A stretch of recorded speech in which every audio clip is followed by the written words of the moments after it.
On the evening of March 1st, 2018, 55-year-old Ted Shaughnessy placed a necklace in a glass display case in his high-end jewelry store in Austin, Texas. Ted adjusted his glasses on his face and then leaned in a bit closer, and he saw the lights in the case bounce off the gold and jewels in this necklace, and it was so beautiful, he just smiled. He and his wife Corey had owned this jewelry store for 20 years. Corey had a keen eye for jewelry, so she worked as the appraiser, choosing which pieces to buy and then sell inside of the store, and also determining how much they were worth. And Ted was a great salesman. Ted took pride in the way he displayed the jewelry in the store. He wanted to draw the customers in, and then once they were there, Ted would approach them like they were lifelong friends. Now, part of the reason he did this was just because it was an effective sales tactic. But also, Ted really did love meeting and talking with people who came in to shop off the street. That's actually one of the reasons he'd worked in retail for most of his adult life. Ted locked the display case and walked around the shop, turning off lights and closing things up for the day. Then he set the security alarm, headed out the door, and locked it behind him. Some nights, Ted would stay at the jewelry store long after it had closed to go over the books or to redo the displays. But tonight, he wanted to get home as quickly as he could. He and his wife had plans to spend the entire night doing one of their favorite things, eating a great home-cooked meal together and just relaxing and watching TV. After leaving the store, Ted climbed into his car and headed home. About 25 minutes later, he pulled into his neighborhood and he looked around at all the huge houses with sprawling front yards and swimming pools out back. He found his house, which was just as big as all the others, and he pulled into the long driveway and came to a stop. He got out of the car, walked inside his house through the front door, and the moment he was inside, he was hit with this wonderful smell of something delicious cooking in the kitchen. But before he could even call out to his wife, he heard loud clacking sounds on the hardwood floors as two large dogs bounded through the front room towards him. Ted enthusiastically knelt down and began goofing around with the dogs and asking them how they were doing, like they could answer back. Then he stood back up, and the dogs followed at his heels as Ted made his way through the house, which could feel like walking through a maze for somebody who had never been there. Ted and the dogs got to the kitchen, and Ted saw his wife Corey standing over the stove. Corey turned around, and Ted immediately walked over, put his hands on her waist, and gave her a kiss. Ted helped his wife put some finishing touches on the meal, and then they both got excited about the night ahead of them. They knew a lot of people would find this to be a pretty boring way to spend the night, but Ted and Corey really were never happier than when they were just hanging out together. After the food was finally done cooking, the couple sat down and ate their great meal at the dining room table, while their dogs just stared at them, hoping for some scraps.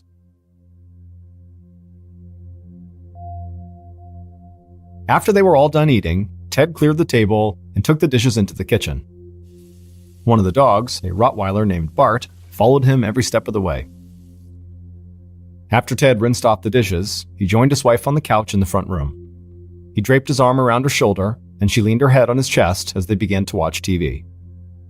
They spent the night flipping between channels, really only half paying attention. Most of the time, they just talked about things at the jewelry store, and also how their son and his girlfriend seemed to be getting pretty serious. Even though their 19-year-old son only lived about 2 hours away in College Station, Texas, and they saw him often, it still felt strange to be empty nesters, not to have him in the house anymore.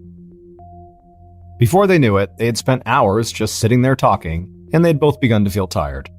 So Ted flipped off the TV, and the couple headed to their bedroom, with both of their trusty dogs trotting along right behind them.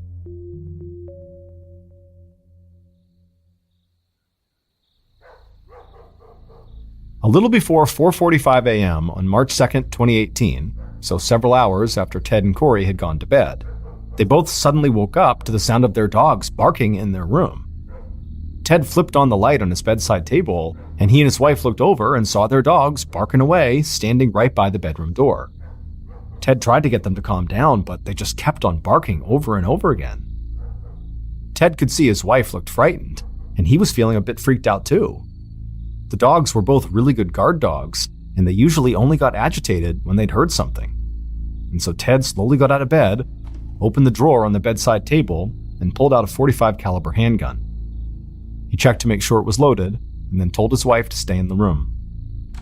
Ted walked over to the door, opened it up, and headed outside.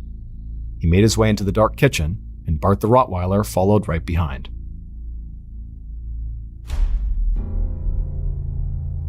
Just a few minutes later, Corey threw open her closet door, jumped inside, and slammed it shut behind her.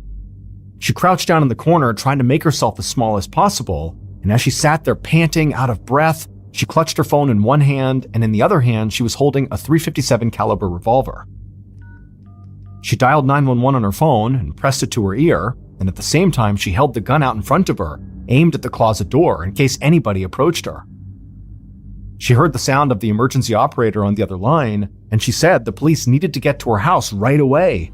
Multiple gunshots had been fired, she didn't know if her husband was even alive at this point, and she said she was sure she would be dead within seconds.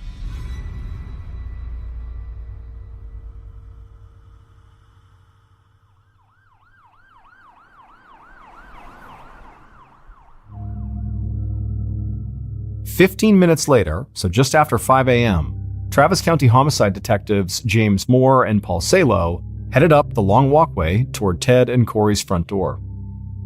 By this point, crime scene tape had already been stretched across the large property, several uniformed police officers stood on the lawn, and 2 officers stood near the front door with Corey, who was there in her nightgown, sobbing. Detectives Moore and Salo introduced themselves to Corey and told her they'd be back to her shortly. Then they put on their gloves and headed inside of her house. Just standing in the front room, both detectives got a sense of how big this house was, and how many different hallways and paths there were to take. They made their way through the front room and walked into the kitchen, where a team of forensics officers were already searching for evidence. On the floor, sprawled out under the kitchen table, the detectives saw Ted Shaughnessy's body. Blood covered his face and his chest. But the detectives also saw something that completely threw them off. Because in the call they got, they'd already been told about Ted being deceased. But they didn't expect to also see his pet dog lying right there with him. Bart, the Rottweiler, had clearly been shot and killed, laying just a few feet in front of Ted, like he'd been trying to maybe protect him. One of the forensics officers joined Detectives Moore and Salo and pointed out multiple bullet casings littering the kitchen floor. In fact, there were so many casings that the detectives thought it looked like a massive shootout had taken place right there in the kitchen. The detectives walked over to the kitchen table and knelt down by Ted's body. Near his outstretched hand, they saw a .45 caliber handgun. Moore checked the magazine and saw it was full, so it appeared like Ted had not fired a single shot from his weapon. However, Moore asked the forensics officer if there was any chance that Ted maybe did fire off some shots and actually emptied out a magazine and then reloaded. And then once it was reloaded, maybe he didn't fire again, giving the impression he had not shot at all. Now, Moore didn't think this was likely, but he just wanted to be sure. The forensics officer told him they were still looking at everything, but so far, none of the casings they'd found matched the caliber of Ted's gun. So very likely Ted did not fire a single shot. After spending some time searching the kitchen and also studying Ted's wounds, Moore and Salo began to make their way through the rest of the house.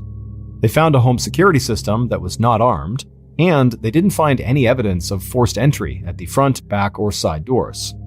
They thought maybe whoever had killed Ted had been invited inside the home, or at the very least had a key. However, as soon as they stepped into one of the bedrooms, they immediately began to rethink that theory. Based on the way the room was decorated, it appeared to belong to a young man. But more importantly, when they looked inside this room, they could see that one of the windows was open, and the window screen had been removed and dropped down onto the ground just outside. Moore and Salo went back to the kitchen and told the forensics officers what they just found. And as members of the forensics team headed to that bedroom, the detectives made their way to the front of the house and walked outside. They saw Ted's wife, Corey, still standing with the 2 officers. They approached her and gently asked if she was up to answering a few questions. Corey wiped some tears away from her face, but then nodded and said she was. And so Detective Salo asked her if she could just walk them through what had happened that morning. Corey said that she and her husband had woken up sometime around 4:45 a.m. when they heard their dogs barking. Ted had grabbed his gun and walked out with one of the dogs, while she had stayed back in the bedroom with the other dog. But then she said she heard gunshots coming from the kitchen, so she grabbed her own gun and ran out of the bedroom. She could hear her husband screaming, but there was also this bright light shining directly at her, making it really hard to see. All she could see were shadows moving around in front of her. But then she saw one of these shadows fire a gun and kill one of their dogs, and so instinctively she raised her own gun and unloaded her weapon, trying to hit the shadow. Detective Salo asked her what kind of weapon she had, and Corey said she had a .357 revolver. Salo and Moore looked at each other, but didn't say anything. Corey had just admitted she fired her weapon inside the house, and they've just found her husband dead from gunshots. So either she was lying and was making this whole thing up about shadows to cover up her part in the crime, or this really happened. Detective Moore asked Corey if one of the bedrooms in the house belonged to a young man. Corey said they must mean her son's room. She said she still had his room, but he was 19 years old now and lived a couple of hours away with his girlfriend. And she'd already asked an officer to call them right after police had arrived, and they were on their way right now. Detective Salo asked Corey if she could give any description of the person she'd fired her gun at, even though it was dark and shadowy. Corey shook her head and said no. She figured it was just a burglar. After all, she and Ted were well known in the area for their jewelry store and for having made a good amount of money. And so they knew they were a target for robbery. After this, Salo and Moore stepped away from Corey and headed back inside the house. And already they were starting to question some of Corey's answers. Like most spouses in murder cases, Corey was immediately considered a suspect, and the fact that her weapon had been fired in the house only made her a stronger one. On top of that, when she called 911, she said she was hiding in the closet, and she was sure whoever was inside her house was coming for her. But when the police had arrived and done a sweep of the house, nobody was there. Finally, Corey had just claimed that she thought this was all a robbery gone bad. However, the detectives had walked through the house and seen stacks of cash, high-end jewelry, and expensive electronics just laying out, untouched. And Corey and Ted's safe did not look like anyone had even tried to break into it. So why would a robber leave without taking a single thing of value? Still, the son's bedroom window had been opened, and so if Corey had done that to try to stage things to make it look like a break-in and robbery, she didn't do anything else to the house to back that up. The detectives talked this over as they went back to the son's bedroom, and when they walked in, one of the forensics officers had a smile on his face, and he said they had just pulled a really clear fingerprint off the outside of the window, so they hoped that would lead them right to the person who had climbed in. And as Moore and Salo stood there, something began to hit them. If somebody did really break into the house through this window, climb into this bedroom, and then make their way all the way to the kitchen, they would almost have to have some previous knowledge of the layout of this place. Because even with all the lights on, this was not an easy house to navigate. It was massive and basically like a big labyrinth.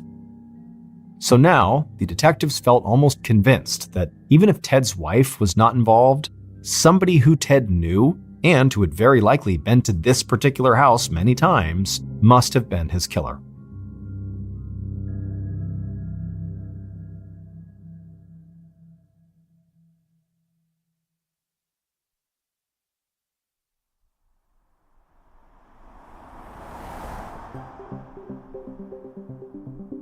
A couple hours later, at 8 a.m. on March 2nd, a car pulled up in front of the house. Ted's 19-year-old son, Nicholas, and Nicholas's girlfriend, Jackie Edison, parked behind the line of police cars outside the house that Nicholas had grown up inside of. They both got out of the car and immediately spotted Corey, who was still standing in the front yard, and began running towards her. An officer stopped them, but when they said who they were, he let them by. A moment later, Nicholas and Jackie were hugging Corey, and all three of them just stood there crying. Inside the house, detectives Moore and Salo got word that Ted's son had just arrived. So they quickly went outside and found Nicholas and Jackie still standing with Corey. The detectives apologized for interrupting, but they asked Nicholas if they could talk to him for a few minutes. Nicholas said of course, and then followed the detectives across the yard to a spot where they'd be able to talk without anybody else hearing. Moore started off by asking Nicholas where he'd been around 4:45 a.m. that morning, the time the 911 call had come in, and Nicholas said that he and his girlfriend were asleep at their place in College Station. Jackie was a student at Texas A&M down there, and Nicholas worked trading stocks as a day trader. Moore took down a few notes and then asked Nicholas if there was anyone he could think of who had a problem with his father and might have wanted to do this. But Nicholas shook his head and said basically everybody who knew his parents loved them. Moore asked if there was anything at all about Nicholas's dad that he could think of that could maybe help them, even if it was really small. Nicholas thought about it for a few seconds, and then suddenly his eyes went wide, like he just remembered something. He said there was one thing that could be important, but it was a really weird situation. When he'd still been living at home, his next-door neighbor had come to him and said she thought that her husband was cheating on her. This neighbor knew Nicholas was pretty good with technology, so she'd asked if there was any way he could track her husband or something, and she told him she would pay him for his services. Nicholas had felt strange getting involved in something like this, but his next-door neighbor was a nice woman and a good friend of his mother's, so he had helped her. He had put a tracker on her husband's car and followed him one night to another woman's house, and it became clear pretty quickly that the man was cheating on his wife. Now, Nicholas got a worried look on his face. He'd always assumed the husband never knew he was involved in helping the wife catch him cheating. But if this man had found out it was him, he might have wanted revenge, and his dad might be dead because of it. After that, the detectives told Nicholas he could go rejoin his mother. After he had walked off, the two men just looked at each other and shook their heads in disbelief. That was a really weird story. Neither of them had ever run into a teenager who had acted like a private investigator to catch a cheating husband. It almost sounded made up, or like something the kid might have watched on TV. But regardless, it was a good lead. After Moore and Salo finished up their initial work at Ted and Corey's house, they walked next door to the neighbor's house. They knocked on the front door and a woman answered, and quickly she invited them inside. They all sat down at her kitchen table, and the detectives didn't waste any time. They needed to know if Nicholas's wild story about trailing this woman's husband was true. The woman looked a little embarrassed, but she said Nicholas was telling the truth. She felt bad for dragging a teenager into her marital problems, but she had been desperate. Detective Moore leaned in and told her he did not need all the details about her marriage, but he needed to know one thing. It was extremely important. Had she ever told her husband about Nicholas's involvement in all of this? The woman didn't hesitate. She said no way would she ever do that. Her husband, who had since moved away and was soon to be her ex-husband, had no idea at all about Nicholas. And as she was talking, the reason for this line of questioning finally dawned on her. And she stopped and just said her husband might have cheated on her, but there was no way he would have ever attacked Ted or anybody else like that. The detectives left the house not long after that and headed back to the station. Despite what the woman said about her husband, they knew they still had to track him down and get more information directly from him. In the days following the murder, while members of their investigative team followed up on the neighbor's husband, Moore and Salo contacted Ted's closest friends to see what else they could learn about him. But not much new came from that. Everybody seemed to like Ted, and nobody could understand who would do this unless it was a robbery. Now, while the detectives still were not convinced Ted's death was the result of a robbery gone wrong, they did start to look more into the jewelry store to see if maybe somebody had been staking the place out and following Ted home. However, they got a phone call from Ted's son, Nicholas, that caused them to quickly change the direction of their investigation. Nicholas was aware that his bedroom window had been found open on the night his father was killed, and he said he just couldn't stop thinking about it, and in fact, there was something he felt like he needed to share with the detectives. He told them when he was younger, he would use his bedroom window to sneak out of the house and then get back inside without his parents knowing. It was just stupid teenager stuff, nothing serious, but he did it so often that he made a habit of just keeping that window unlocked. Now he realized that particular window might have been left unlocked even after he had moved out. But what Nicholas said was really weighing on him was that there was only really one other person who knew he did this with his window, and that was his friend Spencer Patterson. Because he and Spencer had crept out of that window a bunch of times together when Spencer had slept over. Detective Salo asked Nicholas if the reason he was so worried was because maybe Spencer had some reason to come after Nicholas now, Like had they had a bad fight or something? Nicholas said no, but he said Spencer would have gone to their house and potentially used that window to get in there and get his parents' money and jewels. Nicholas said Spencer had not really grown up with money of his own, and he'd always been kind of jealous of how wealthy Nicholas's family was. And there was more. Spencer not only knew about the bedroom window, he also knew exactly where to find Nicholas's parents' safe.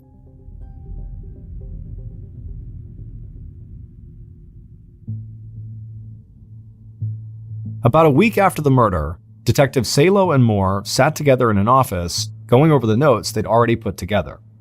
And even though their investigation was still relatively new, they felt like they had some promising leads. They still thought there was a strong chance that Corey had simply shot her husband, because in addition to what they'd learned at the house, they'd now discovered that Corey was the beneficiary of Ted's $1 million life insurance policy. She also stood to gain sole ownership of the jewelry store and the house, which were both worth a ton of money too. The detectives believed they'd have a clear idea about Corey's potential involvement in the murder when they got the results of the ballistics tests that would show if Corey's gun had fired the bullets that killed Ted. But the detectives had also started to consider that maybe Corey had been right. Maybe this was a robbery gone bad. And if that was the case, Nicholas's friend, Spencer, had to be high on their suspect list. Even if this robbery had not actually been successful, Spencer did know that Ted and Corey were wealthy, he knew how to sneak in through Nicholas's window, he knew his way around the maze-like house, and he knew where the safe was. Detective Moore picked up the phone, put it on speaker, and called the number he had for Spencer. Spencer picked up, and Moore quickly introduced himself and then immediately launched into a series of questions. The detectives learned that Spencer had gone over to Ted and Corey's house for dinner about a month ago when Nicholas had been visiting. And they said that they had treated him like he was one of the family, just like they'd done since he was a kid. Moore asked Spencer how he and Nicholas used to sneak out of the house when they were younger. And Spencer talked about using the bedroom window, just like Nicholas had said. While the detectives talked to Spencer, they kept getting the feeling like he was holding something back. The kid was being very cooperative and answering their questions, but there just seemed like there was always this hesitation, or like he was about to say something and then chose not to. By the end of the call, Moore and Salo still did not feel satisfied, so they scheduled an in-person meeting with Spencer. And in the meantime, they decided to keep a close eye on their other major suspect. About a week later, in late March, Nicholas and Jackie were sitting on the couch in the front room of Ted and Corey's house, looking at Corey as she stared out the window onto the street. Nicholas didn't want his mom to be alone, so he told her that he and Jackie would stay at the house as long as they needed to. That had cheered Corey up, but it was clear she was still struggling. And today, Nicholas and Jackie were extra worried about her, because she kept standing there just staring out the window. They had no idea why. But suddenly, Corey turned around and told them to come over and take a look for themselves. And so Nicholas and Jackie walked over to the window, and Corey pointed to a plain-looking sedan on the street. She told them she thought it was a cop and that he was watching her. At first, this seemed like paranoia to Nicholas and Jackie. However, when Nicholas looked out the window and he got a good look at that car before it drove off, he thought his mom was right. It definitely could be an unmarked police car. Corey stepped away from the window and collapsed onto the couch. She didn't understand why the police would be watching her. Why weren't they out finding the person who had actually killed her husband? Nicholas looked over at his mom, and he could tell she was just in total despair. And so he leaned over to Jackie and whispered something in her ear. Jackie was surprised by what she just heard, but she quickly smiled and nodded her head. And so Nicholas took Jackie's hand, and together they walked over to the couch where Corey was. And then Nicholas took a breath and said that he and Jackie had something very important he wanted to tell her. They were not just boyfriend and girlfriend anymore, they had actually gotten married. Corey instantly sat up and just stared at them for a second, shocked. Nicholas quickly said that they had planned to tell her and Dad when they came to visit next, and they still wanted to have a big ceremony, but they had just decided they wanted to spend the rest of their lives together, and so they had just gotten it done and gotten married. After a tense couple of seconds, Corey broke down in tears, but these were tears of joy. She got off the couch, smiled, and hugged Jackie, and told her how happy she was to welcome her to the family. Then Corey said Jackie should go pick an engagement ring from their jewelry shop, and then they should have a big engagement party. Even if they were already married, she didn't want her to miss out on anything. And who knows, maybe this was a way for them to start to heal a bit and move forward as a family. Nicholas was very relieved. He was so glad the news had made his mom as happy as he hoped it would. But as excited as she seemed, and as much as they all wanted something to celebrate during this terrible time, Nicholas just couldn't shake the image of that unmarked police car staking out his mother's house.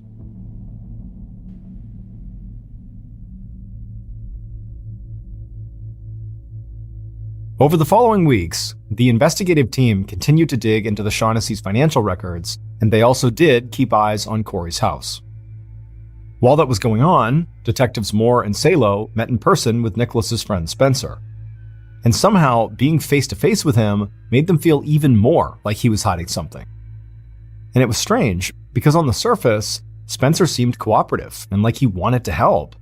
But there was just something about the way this kid spoke that convinced Moore and Salo that they couldn't fully trust him.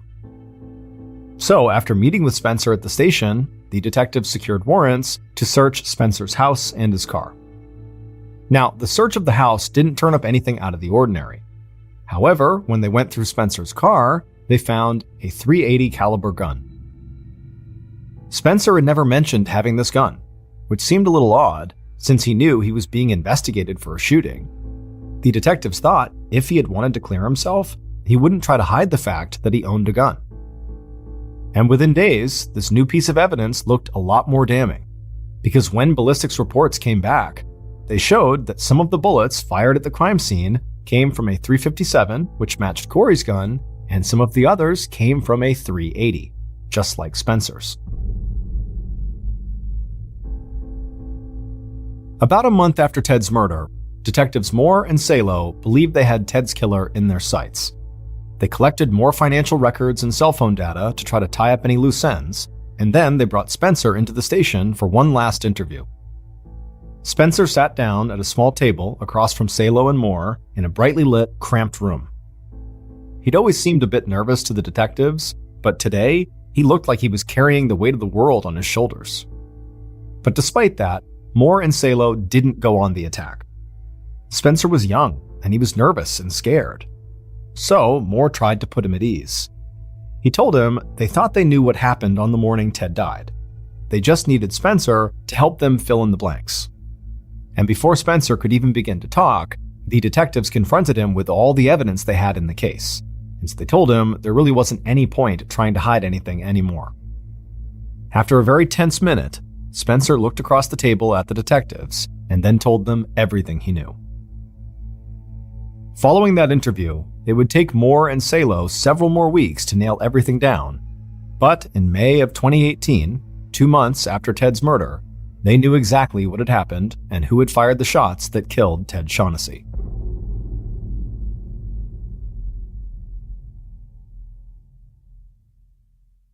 Based on Spencer's interview, cell phone data, and evidence collected throughout the investigation, here is what police believe happened to Ted in the early morning hours of March 2nd, 2018.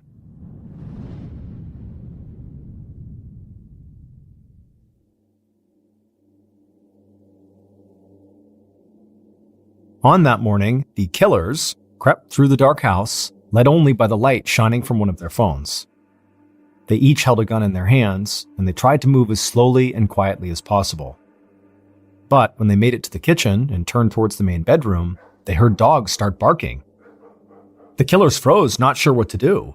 One of the dogs sounded really aggressive.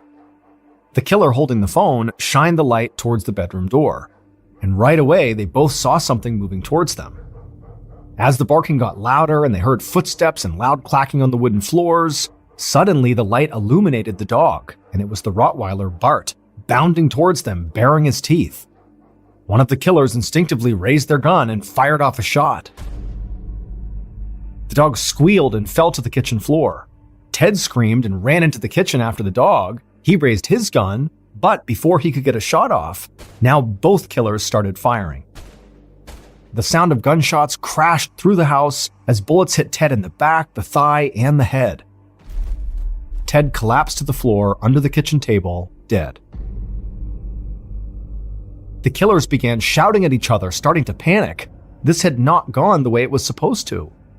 But before they could make another move, bullets came whizzing out of the dark into the kitchen, hitting the wall and sending pieces of plaster onto the floor. The killer with the cell phone shined the light in the direction of the gunshots, trying to get a clear look at the shooter.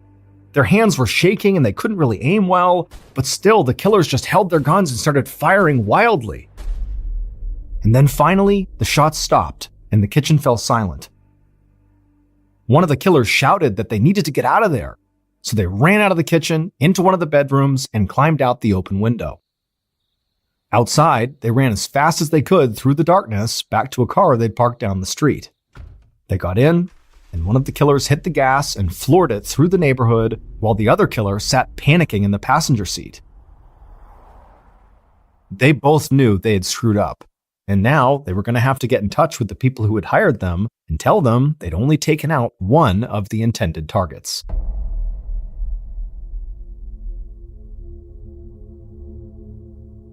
The killers were two men who had no connection to Ted. However, the two people who hired these men were Ted's own son, Nicholas, and the woman Nicholas had secretly married, Jackie Edison. Nicholas knew if both of his parents were dead, he would inherit their store and their house and benefit from their life insurance policies, all of which would have made him a multimillionaire. And Nicholas really wanted that money, because he had gone into quite a bit of debt from playing the stock market as a day trader. So, with Jackie's help, he found two hitmen and offered to pay them a lot of money to kill both Ted and Corey and to make it look like a robbery. Nicholas told the hitmen about his bedroom window and gave them a complete layout of the house. But on the night of the murder, the hitmen did not imagine they would find themselves in a full-fledged shootout, so when Corey started firing off her .357 at them, the whole plan fell apart. And so when Corey rushed back to her closet to call 911, instead of the hitmen going after her and killing her, they just ran out of the house and didn't even attempt to make it look like a robbery. And then a few hours later, when Nicholas and Jackie arrived at the house, they knew their plan had not worked. So they tried to play the perfect son and daughter-in-law. Nicholas also sent the cops after the neighbor's husband and his close friend Spencer. The neighbor's husband was cleared as a suspect very quickly, but Spencer remained high on the suspect list, just like Corey was, for a significant amount of time. However, when ballistics tests came back, they confirmed that none of the bullets fired from Corey's gun had actually struck Ted, and that the gun that was found in Spencer's car had not been used in the murder. And that fingerprint that had been found on the bedroom window did not match Spencer's. In fact, it just turned out to be an old print from when the window had been manufactured. So the detectives no longer believed Spencer committed the murder, and the more they talked to Spencer, the more they realized he wasn't hiding something to protect himself. He was hiding something to protect his best friend, Nicholas. But in his final meeting with police, Spencer would admit that Nicholas had talked to him on several occasions about wanting to murder his parents and hiring hitmen to do it. And after this, when police dug deeper into Nicholas's phone records, they found a couple of things that sealed the case. Nicholas, being the family member who was the most tech-savvy, set up an app on his phone that enabled him to control the alarm system on his parents' house. And the second discovery, and the far more damning one, was a series of text messages between Nicholas and Jackie in which the two of them were clearly arranging a murder for hire. Nicholas and both shooters were sentenced to 35 years in prison. Jackie cut a plea deal and received 10 years of probation, but with one very specific caveat. She had to spend 2 nights in jail every year on the anniversary of Ted's murder.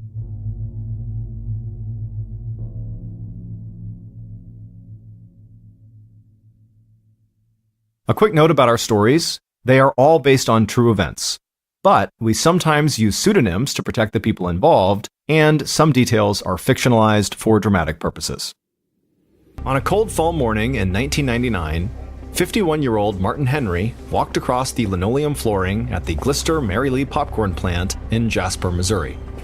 The fluorescent lights overhead glinted on all the stainless steel machinery that covered the manufacturing floor. workers bustled around their stations, already hard at work despite the early hour. A young man followed behind Martin as he walked the plant floor. He was a new hire, and he was taking notes as Martin pointed at different machines and explained how they worked. He gestured at the dozens of employees working all around the room and jokingly told the new guy that he should try to meet everybody. The new guy just started laughing. That's because the new guy knew everybody here already. Jasper was a town of just 1,000 people, and the popcorn factory employed about 15% of them. Martin had instantly recognized the new guy from around town the moment he had showed up that day. Martin led the new hire over to the workstation that he knew best, the mixer room where he had worked for most of the past 2 years. Martin manned the machine that coated each popcorn kernel with buttery flavoring. He liked to think of himself as the guy who made the popcorn taste just like it did at the movies. Martin took a keyring out of his pocket and turned on the mixing machines. A moment later, a puff of yellow mist leaked out of the top of the largest mixer, and right away this wonderful buttery scent filled the air. Martin peeled off his rubber gloves and grabbed a new pair. Then he showed the new guy how to work all the different buttons and toggles in the mixing room and what the different level readings meant. Then he pressed a few buttons, and the machine hummed into action. Martin stepped aside and told his new trainee to give the mixers a try. So the young man turned on the spigot on one of the 2 smaller mixing tanks, letting butter flavoring pour out into a plastic 5-gallon bucket. As Martin stood there with his hands on his hips, he felt proud of his work. But he also felt distracted because his arms felt so dry and itchy. They had been that way all week, something he blamed on the changing weather. He was glad that his thick rubber gloves and long-sleeved white coat prevented him from scratching. Otherwise, he feared he might scratch himself bloody. But after only a few minutes of standing there, Martin just couldn't stand the itching any longer. So he excused himself from the new hire and then hustled over to the locker room where he could scratch himself to his heart's content and douse himself in more lotion. A few months later, Martin's wife, Linda Henry, rolled out of bed and began walking over to the bathroom she shared with her husband. As she did, she heard her husband moving, and she turned and saw him roll over in bed and reach for the phone on the nightstand. To protect his skin, Martin's hands were actually wrapped in plastic bags, which crinkled as he punched in the phone number he was trying to press. He was calling into work, letting them know he needed a sick day to deal with his ongoing skin problem. She heard him say that the pain was unbearable, which to her seemed like an understatement. Linda walked into the bathroom and opened up the medicine cabinet and grabbed a half-empty jar of Vaseline. For the past few weeks, her husband's hands had been so chapped and flaky that Linda had been coating them in Vaseline and then wrapping them in those plastic bags while he slept, both to prevent scratching and to keep the skin from falling off onto their sheets. For the past couple of weeks, the skin on Martin's hands and legs had gotten so papery and ashen that it had started falling off in 2 to 3 inch chunks. Now, historically, Martin did typically get dry hands in the winter, but it had never gotten this bad before. Linda couldn't imagine what might be causing this severe skin condition, but she was very worried about her husband. He seemed to always be in pain. At first, she blamed his job at the factory. Constant hand washing and changing rubber gloves and cleaning the machines with harsh chemicals couldn't be doing him any favors. But Martin assured her that none of his symptoms got worse while he was at work, and they didn't improve while he was home. Besides, none of the other employees had developed skin conditions. Now, Martin's reasoning made enough sense, but now, as Linda helped Martin remove the bags from his Vaseline-covered hands, it was clear, at least to her, that something was terribly wrong here, and almost certainly it had to do with his job. I mean, what else could it be? And so after saying as much to her husband, Martin finally relented and said that he would file for workers' compensation insurance, claiming he had developed the skin disease from work. 2 months later, Linda was just about to start making dinner when she heard the mail fall through the slot in their front door. Her eyes widened when she saw it was an envelope from the factory's insurance company. She hoped it was good news about her husband's workers' compensation.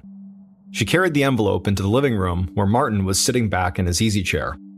His hands were covered in bloody red patches where his skin had fallen off. But now, Martin had more to worry about than just a skin disease.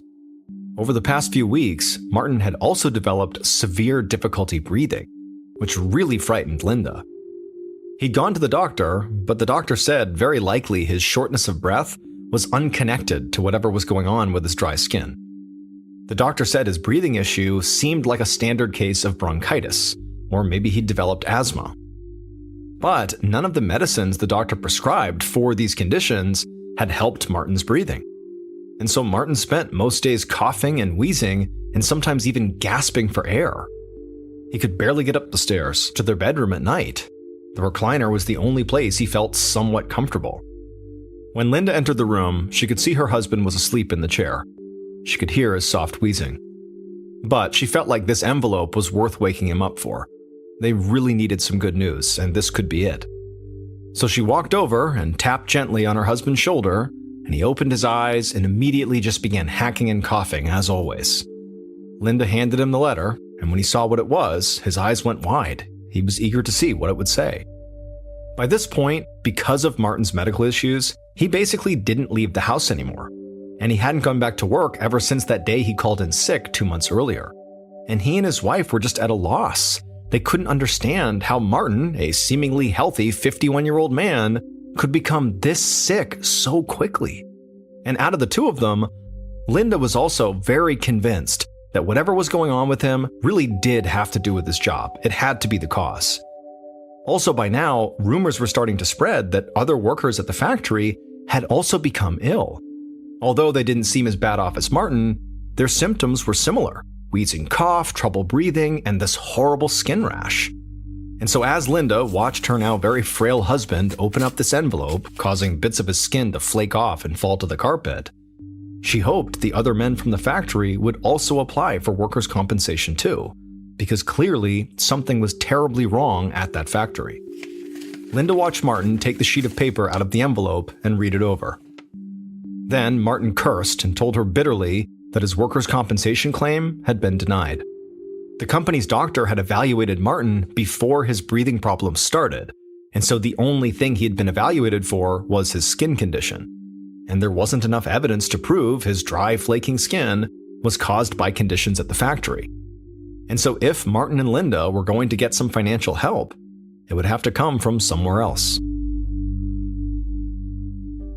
A few weeks later, in April of 2000, Dr. Thomas Carter reviewed some paperwork at his desk in Kansas City, Missouri. Dr. Carter was an occupational health physician, and he'd been alerted to the strange medical cases coming out of the popcorn plant in Joplin. Over the past few weeks, Dr. Carter had interviewed Martin, along with 7 other popcorn factory workers, all of them struggling to breathe and suffering rashes all over their bodies. He now had medical records for all 8 workers, and the details had shocked him. All 8 had been given different diagnoses, like asthma, bronchitis, and emphysema, but their symptoms were almost identical. All 8 men were struggling to get air into their lungs, and medication had been ineffective in treating their symptoms. One of the workers was 44 years old, but his lung capacity had been reduced to that of a small child. Given all the evidence, Dr. Carter had drawn a chilling conclusion. In his opinion, Martin and the 7 other workers had a rare but often fatal lung disease called bronchiolitis obliterans, which literally meant the obliteration of the lungs' airways. Most people with this condition die within 5 years as their airways become increasingly inflamed and then scarred, making breathing extremely difficult. It can also cause the painful skin condition Martin was experiencing, although many doctors don't make the connection. And so while Martin and his co-workers were grateful to now have this information about what was happening to their bodies, at the same time, they were devastated. This condition they had was irreversible, and unless they got a lung transplant, they would die. In all of Dr. Carter's 25-year career, he'd only ever seen this disease 3 times. And now, there were 8 cases in a single town of only 1,000 people, and all 8 of those people worked at the same factory. Those were epidemic-level numbers. And so Dr. Carter picked up the phone and called the Missouri Department of Health and Human Services. 6 months later, in November of 2000, Dr. Rebecca Roberts stood on the factory floor at the popcorn plant, watching several factory workers breathe into small plastic devices called spirometers. Dr. Roberts had flown into Jasper the night before from Washington, D.C. She worked at the National Institute for Occupational Safety and Health, and this popcorn facility had been on her radar for a while now. Over the summer, Dr. Roberts and her team had learned about the 8 factory workers who had developed the terrible respiratory disease called bronchiolitis obliterans. She also knew that investigators from another agency, the Occupational Safety and Health Administration, or OSHA, had inspected the popcorn facility. But the OSHA investigators didn't find any health or safety violations. But despite their findings, Dr. Roberts just couldn't get around the idea that there had to be some connection to this factory. I mean, the idea that 8 workers all at the same plant all developed the same rare lung disease, it couldn't be coincidence. So that August and September, she had personally conducted 2 walkthrough investigations of the popcorn plant. Now, during those visits, Dr. Roberts had not spotted any obvious red flags.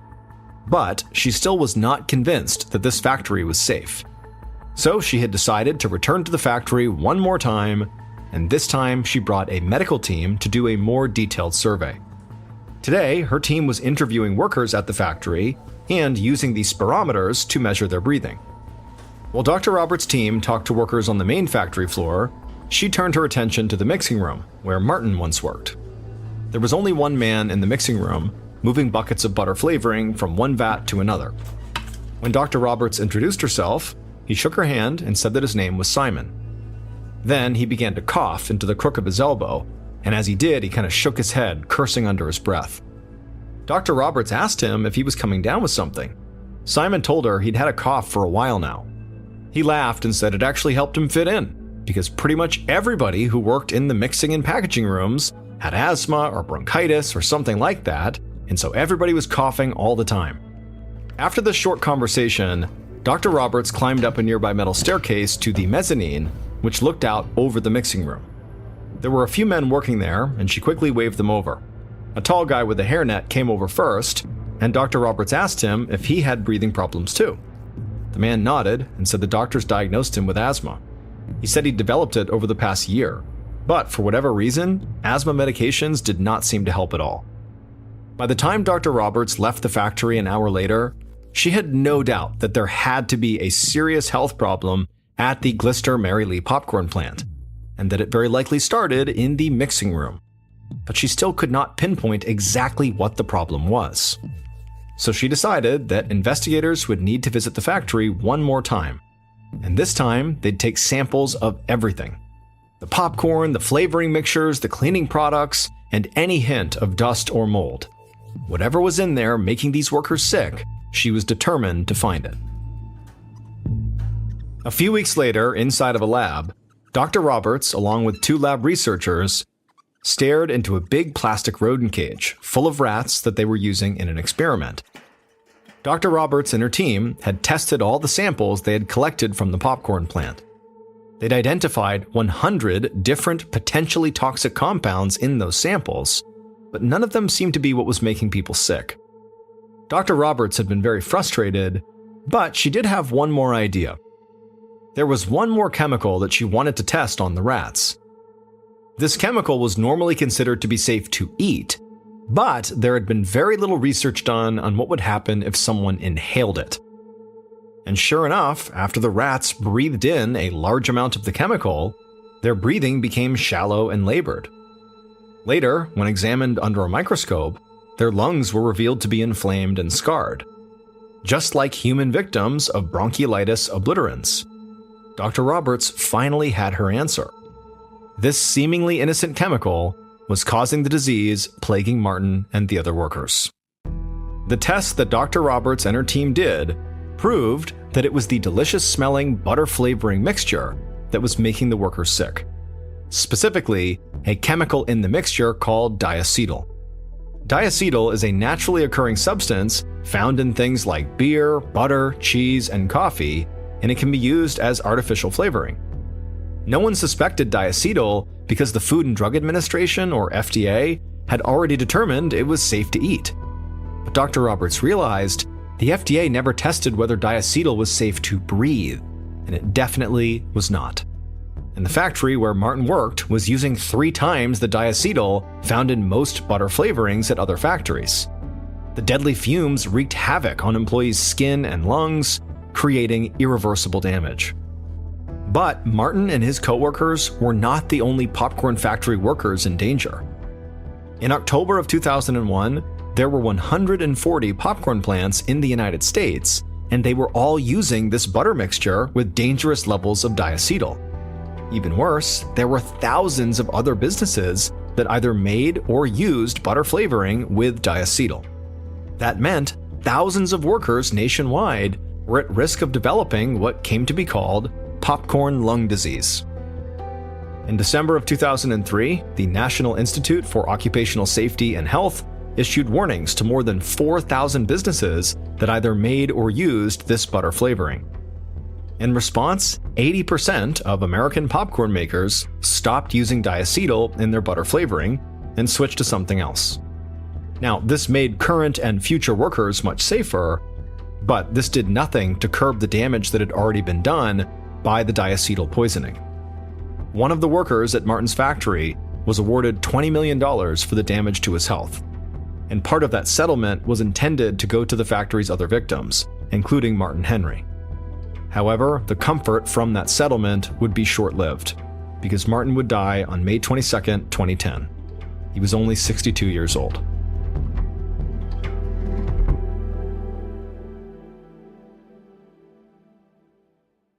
And now, here's our second story, called Headache from Hell. In the late winter of 2023, 52-year-old Jacob Malloy stretched out in bed. He'd woken up late and was enjoying a lazy Sunday, petting his cat Gizmo, who was splayed out next to him on the bed. Finally, Jacob's stomach started to grumble, so he rolled out of bed and pulled back his curtains. A bright beam of sunshine filled his bedroom with light. He cracked open his window just enough to feel a cool but pleasant breeze sweep through his room. Jacob lived in Orlando, Florida, so even though it was February, it was a mild 60 degrees outside. Jacob heard the coffee maker percolating downstairs, and he knew that it was time to go join his wife Jessica for breakfast. So he went down to the kitchen and quickly invited Jessica to sit at the table while he made them both food. 30 minutes later, Jacob had bacon frying in a cast iron skillet on the stove while he poured pancake batter onto a searing hot griddle. After a minute, he flipped the pancakes, then he turned back to the stove to take the bacon out of the skillet. He timed it just right. The bacon was still soft and flopped gently onto his plate. He hated when bacon got too crispy. It tasted too dry. He used the grease from the bacon to fry up some hash browns and eggs, then carried 2 loaded plates over to the table. Jessica brought over the pot of coffee and then thanked her husband for the extravagant breakfast. Jacob winked and told Jessica not to tell his doctor. She laughed, but Jacob actually wasn't kidding. He was overweight and had type 2 diabetes, and so his doctor had told him a few times to lay off the greasy food. But Jacob figured what the doctor didn't know wouldn't hurt him. He dipped a forkful of hash browns into the golden yolk from his fried eggs and took a big, satisfying bite. A few weeks later, Jacob was out in the yard mowing the lawn when a sharp pain erupted in his temple. Jacob stopped the mower and beelined for the garage. He got migraines about once a month, so he knew what it felt like when one was coming on. Jacob called out to Jessica as he walked in through the garage door and jogged up the stairs. He got some headache medicine out of his nightstand and took 2 pills before collapsing onto his bed. Within a few minutes, a familiar ache began to pulse behind his temples. But instead of moving forward towards his forehead like usual, the pain seemed to migrate toward the back of his skull. And his migraine medication wasn't helping at all, which was unusual. It was strong stuff, and until now, it always seemed to do the trick. And so Jacob had no choice but to just bury his head in a pillow and ride out the pain. Finally, sometime that evening, the throbbing at the base of his skull subsided. It had been a shorter migraine, but so painful it didn't feel like he'd gotten off easy. 4 months later, Jacob sat in his primary care doctor's office, chatting with his physician while a nurse took his blood pressure. She frowned when she read the numbers aloud on the blood pressure sleeve. Jacob's doctor admitted they were a little high, but otherwise his vitals did seem fine. Jacob nodded. He expected a little bit of high blood pressure, given all the greasy food he'd been eating. But it was not high blood pressure that had brought Jacob to the doctors that morning. It was his migraines. Ever since that day he was out mowing his lawn, they'd become more and more frequent, weekly instead of monthly, and they were really beginning to interfere with his life. Most recently, he'd been spending just about every weekend laid up in bed. The doctor found this very concerning, and he asked if Jacob was experiencing any other symptoms, like seizures or numbness or sensations he couldn't explain. Jacob thought for a moment, but then said no, everything else felt normal. The doctor nodded and told Jacob that he wanted to order a CT scan. If there was something going on in Jacob's brain, the CT scan would show it. An hour later, Jacob and the doctor looked at the CT scan image of Jacob's brain on a computer screen. The doctor pointed to small circular areas in the middle of the scan, and he said that they looked like cysts within the white matter of Jacob's brain. Cysts are tiny fluid-filled sacs. The doctor said cysts in the brain are never good news because they can cause a painful pressure buildup and even vision problems. The doctor explained that his biggest concern amongst the cysts was the cluster of cysts located at the bottom right-hand corner of Jacob's brain. He thought that those could actually be causing Jacob's symptoms, the headaches. Jacob reflexively moved a hand and touched the base of his skull. He told the doctor that actually, now that he thought about it, there had been one change in his migraines besides their frequency. Instead of throbbing right above his eyes the way they normally did, the pain had sort of moved to the back of his skull, to right where that cluster of cysts was located on the CT scan. The doctor told Jacob he was admitting him to the hospital immediately. He suspected that Jacob might have a rare condition called congenital neurological cysts, meaning that these cysts have been present in his head for his entire life. But now they could be growing and pressing against Jacob's brain, causing these intense headaches. If more tests showed that was the case, Jacob would need brain surgery to remove the cysts and stop the pressure. Jacob's breath caught in his throat. The thought of brain surgery terrified him. He asked if he could have a few minutes to call his wife and have her come down to the hospital. Later that afternoon, Jacob sat upright in a hospital bed, with Jessica sitting beside him in a chair. A neurologist stood at the foot of the bed, holding a new scan of Jacob's brain on his tablet. He explained that the location and distribution of the cysts in Jacob's brain were unusual. In his opinion, Jacob did not have congenital neurological cysts. Jacob perked up and asked if that meant he didn't need brain surgery. But the doctor said he wasn't sure yet. There was definitely still something in Jacob's brain that shouldn't have been there. Then he began asking Jacob questions about his travel history, whether he'd ever visited a farm and what his house and living conditions were like. Jacob felt mildly confused, but answered the doctor's questions as best as he could. Neither he nor Jessica traveled very much. The last time they left home was 2 years ago when they'd taken a cruise from Miami to the Bahamas, and he'd never been on a farm. The closest he got to animals was petting his cat, Gizmo. The neurologist asked Jacob to walk him through a normal day in his life, including everything he liked to eat at mealtimes. Jacob was a bit embarrassed, but he admitted to the lavish breakfast that he liked to make on the weekends. Jacob had barely started talking when the neurologist stopped him and told Jacob he'd be right back. Then he hurried out of the room. Jacob was a bit surprised, but it seemed like the doctor had a new idea, and soon enough, the neurologist was back. He informed Jacob that he was ordering a full workup to test for infectious diseases. Jacob nodded, feeling as curious as he was frightened. But the next day, the neurologist gave Jacob a diagnosis that he couldn't have imagined in his wildest dreams. The neurologist confirmed that Jacob did not have brain cysts, and Jacob felt instantly relieved by that. But the neurologist told Jacob to brace himself for the rest of the diagnosis. His migraines were being caused by foreign organisms that had somehow gotten into his brain. The round things that the doctor saw in his brain scan were living creatures, tapeworms to be precise. And the neurologist said they got there because of the fancy breakfasts that Jacob loved so much. Specifically, it had to do with the bacon. Jacob didn't like crispy bacon. He liked soft, chewy bacon, something he told the doctor. But that indicated that the bacon was undercooked.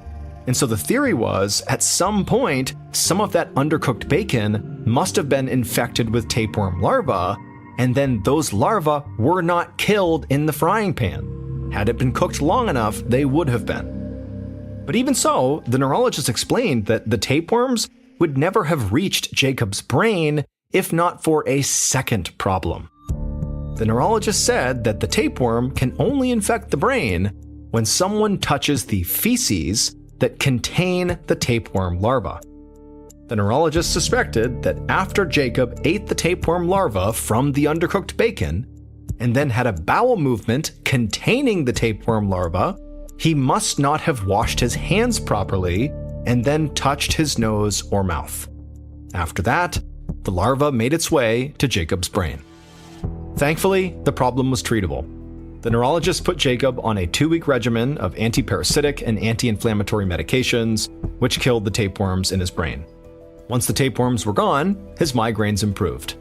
And so ultimately, Jacob learned a painful lesson in proper hygiene.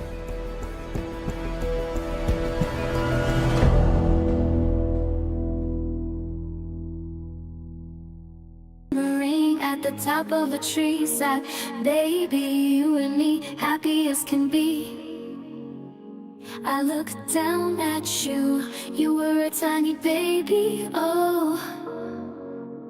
And then I woke up and decided I'ma lay around, rest today. Just like a little baby, I look like a baby. She said, man, you crazy, none of this amazes you. I said, not lately, got that rug this week. I'm just trying to sleep, all I want is peace, babe, yeah. I'd do anything, anything for, anything for. I do. From Ballin Studios and Wondery, this is MrBallen's Medical Mysteries, hosted by me, Mr. Ballen. A quick note about our stories.